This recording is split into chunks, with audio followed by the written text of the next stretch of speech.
Then संप्रदान, संप्रदान क्या होता है, किसके लिए, मैं किसके लिए पढ़ा रही हूँ, आपके लिए, है ना। तो आप क्या हो, संप्रदान, क्या हो, संप्रदान। मैं जो पढ़ा रही हूँ वो विद्यार्थियों को पढ़ा रही हूँ, इसके लिए, विद्यार्थियों के लिए, ताकि आपको इसकी जानकारी हो जाए।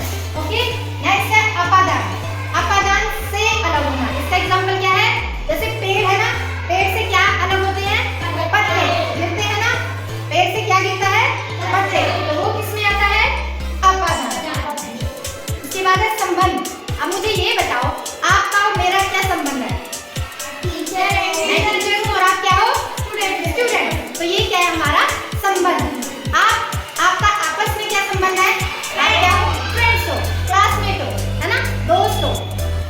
नेक्स्ट क्या है, अधिकरण। अधिकरण का मतलब क्या होता है, इसका एग्जांपल है में और पर, में और पर। तो अधिकरण में क्या आता है, आप बताओ क्या आता है अधिकरण में, कोई भी एक एग्जांपल। पेड़ पर कौन बैठा है, पक्षी, है ना, तो ये क्या है, पर। पेड़ पर कौन बैठा है, पक्षी। और में का क्या एग्जांपल होगा, जैसे हम किस में रहते हैं, घर में। शेर कहाँ रहता है, गुफा में। शेर कहाँ रहता है, गुफा में। फिर है संबोधन, ये है लास्ट हमारा, क्या है, संबोधन। हे और अरे। अब हे हम किस में यूज करते हैं, इन इंग्लिश हम कहते हैं एक्सक्लेमेशन का, एक्सक्लेमेटरी।